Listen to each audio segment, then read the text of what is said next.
Out doing a little gardening this morning, cleaning up all of the old from last year. My landscape fabric starting to get some weeds coming through it and growing in it in places. Might have to change that in a couple years. Anyway, got some plants to plant. This year I'm going to rotate where I put everything. Should have been doing that all along. I really don't know where I'm going to put what yet. I'm just going to start putting it in. I know where everything was last year and the last 2 years, so I'm not going to repeat that. Let's see how it goes. In this area, I've already got a stake here for strings and a T-post on the other end. This is where I had the tomatoes before, so I'm going to change that up, like I said, and put some bush beans here. I've got, I think they're Blue Lake bush beans. Do the same thing, break the ground all up, stir in that compost, and I'm going to put 2 to each hole, about that deep. And that's it. Once they start growing, I'll restring this and it'll help hold the plants up. When you buy your tomato plants, if you'll watch, if they're at a retail store, they are short and not all tall and spindly like this. See all the space here before the leaves? If you get them from the co-op, because the retail store, they need to sell them. They need a green, bushy looking plant that's attractive to the buyer. If you go to the co-op and get them, farmers know as it's growing, trim these limbs off.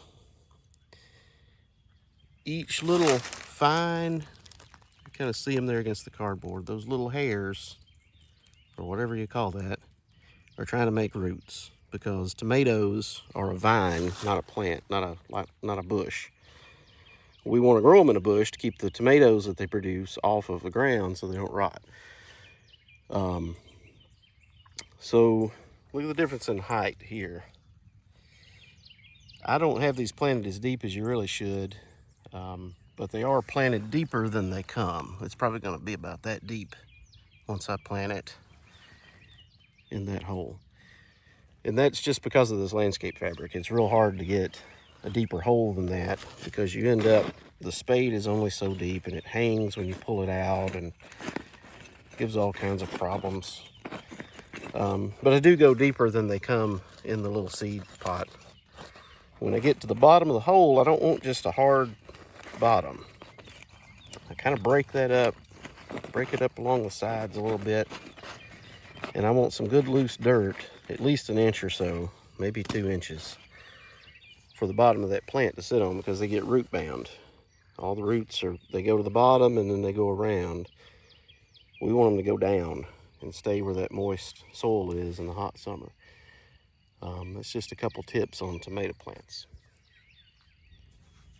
I plant corn about the same way as everything else, except I plant it close together. It needs the wind to pollinate, and it needs to be fairly close. What we've got is Silver Queen. I like it pretty well. It's what we've always used. So you take one, put it in there about an inch, make sure the soil is around it real good, and that's it. Over the years, I've developed these homemade water jugs. All you really have to do is put water in them, come out to your garden, and take the top off and pour a little water out.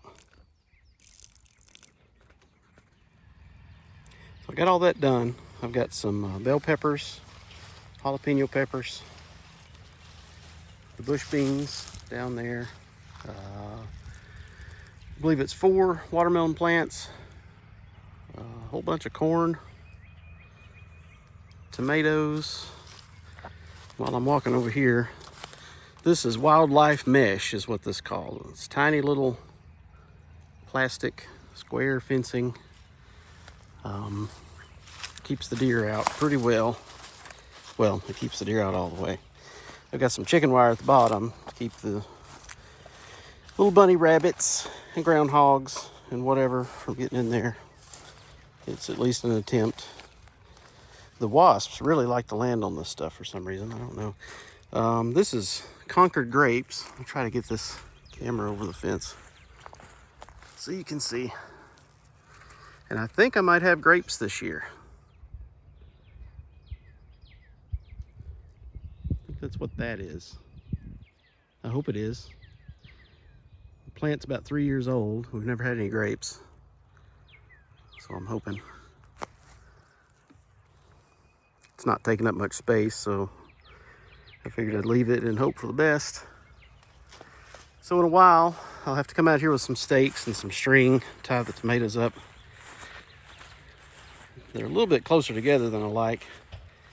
That one has started to wilt already. I gave it a bunch of water. Maybe it'll live. I don't know what happened to that. The rest of them look real good. It's only been an hour or so.